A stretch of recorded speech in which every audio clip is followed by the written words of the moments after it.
What's going on, Spartans? This is SGX coach Joseph Batista, and I'm here to help you with some pre-race nutrition for your next race.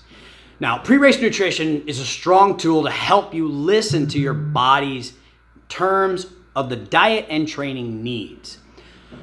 Please check with your doctor, nutritionist, dietitian before testing out any nutritional changes, especially if you have specific dietary needs.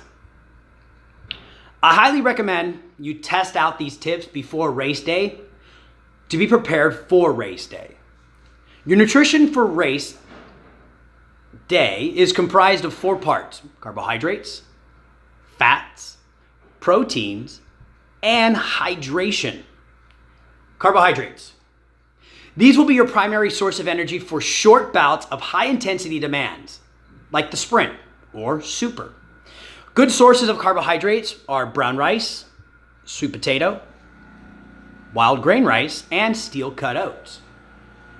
Note, carb loading takes 36 to 48 hours post-meal, not the night before.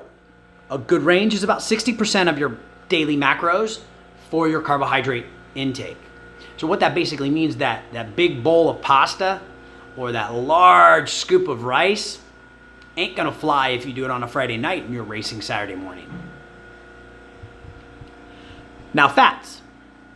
Fats are a strong key for endurance races. Now, this will run you into the area of a beast, ultra beast, or if you're doing back-to-back race days. Due to the high amount of calories and the low density of the fats, you can use them in high demands where your body is having a high amount of calories for that day. And you don't have to worry about so much of that food sitting in your gut or being too heavy. Now, there's a lot of calories in fat, so it's a good thing that you're gonna use that without having to constantly eat, because sometimes that can be tedious. Now, if you have a pack, or if you're having a fanny pack or a lap belt, it gets very heavy when you have multiple amounts of sources for fuel.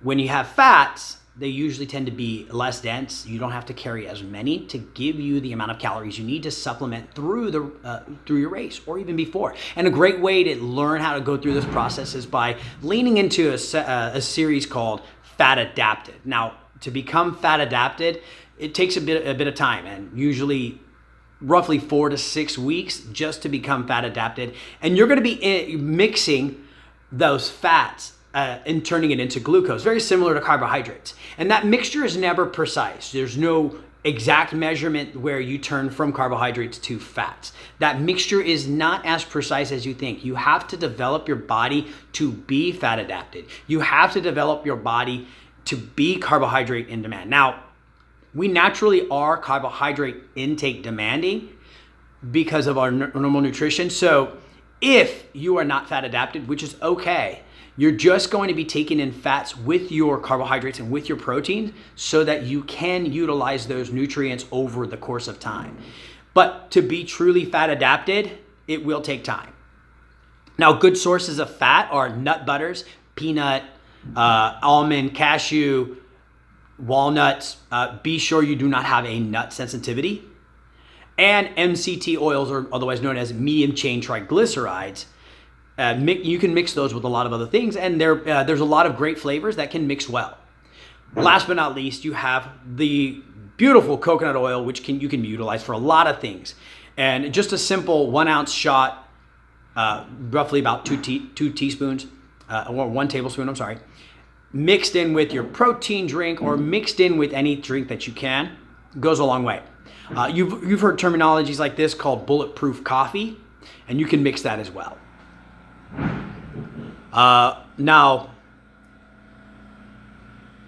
a couple of things that we want to listen to about that catabolic state, that it really only happens in protein, and that's the next subject. Proteins are not as important on race day. You want your protein intake and amino acids beforehand in order for you to use those amino acids as your muscles are having high demand. The carbohydrates, the fats, that gives you energy. Your protein allows you to replenish any of that muscle usage and soreness that kind of tends to happen. And it will also delay the onset of fatigue if you have enough amino acids in your body. If you have a fast metabolism, red meat or fish the night before is really great. And depending on what your body weight is, generally 8 to 14 ounces of choice meat helps you out. Now, if you are vegan or you are a vegetarian, your sources of protein are going to come from a slower source of protein intake. So you're going to want to actually take a little bit more frequently of your proteins rather than take them and let that breakdown occur. So as it would with red meat, you're not going to have as many amino acids, so you may have to take in more protein than a regular person that is taking red meat or fish or chicken. Now, if your metabolism is slow, you're going to want to take in, you're going to add chicken or any type of poultry, quail, Cornish hen, even turkey is fine. And these are usually a lot lighter in amino acids than red meat or fish. And so they'll break down a little faster, and you can actually take in a little more of those than you would on your red meat or fish. And mostly because of the fact that chicken and most other poultry have less fat than red meat or fish. Now, hydration. This one's a big one, and I actually get asked about this constantly. Hydration is very crucial, and hydration is actually started the week before your race, not really the day before. So hydration is when you have enough liquids to circulate blood, amino acids, synovial fluid, and synovial fluid is for your joints, and hormones into the bloodstream to be utilized for a lot of the work that we're going to do. Now, I generally like to suggest that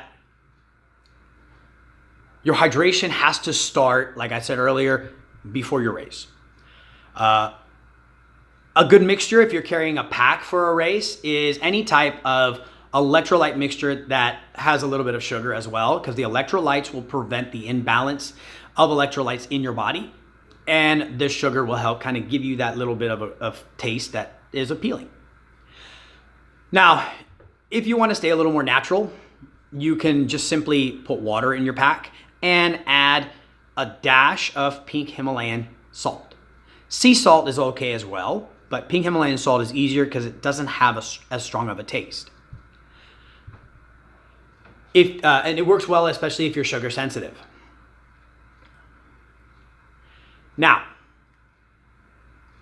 similar to diet, hydration and the prep and hydration is very crucial.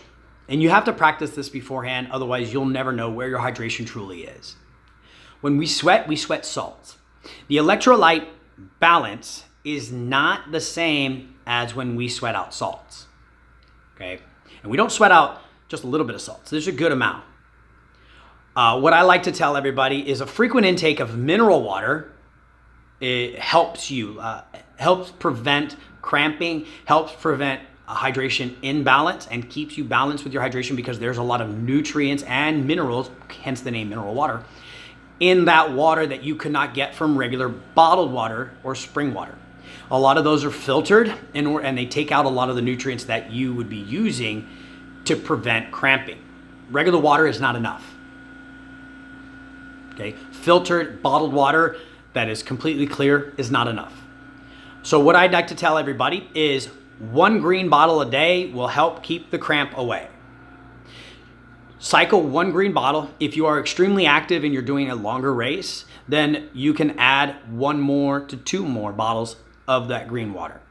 And there's a store, I can't say the name, but they have a sparkling mineral water at a very good price. I can't say it on here, but if you guys want to speak to me directly, I can let you know. Now, if you're in a pinch on race day and you're just not able to get any of these things down, you can kind of suffice with GU, that's spelled G-U, if you can withstand the flavor. And remember, there is a good amount of sugar in those, so you may get that feeling, and you're going to want to water it down as you take it in. Gel blocks, again, gel blocks have a good amount of sugar in them, so be careful. If you take too much, there are some things in the gel blocks and the goo that can really cause some upset stomach. Again, try them out before race day instead of trying them on race day and potentially having some of that discomfort, and it's just not pleasant. Now, if you want to stay more on the natural side and you're in a pinch and you haven't gotten all of your prep done, you can use alternative forms of energy like peanut butter and jelly bites. Take peanut butter and jelly with bread, spread it out, cut them into small little squares. There are companies that actually make little bites, peanut butter and jelly bites. Those are great. Just throw them in a baggie and you're good to go. Honey sticks, and I really don't encourage this, but it is great in a pinch, a Chex Mix. Okay. If you don't have a lot of other options, a Chex Mix will be fine.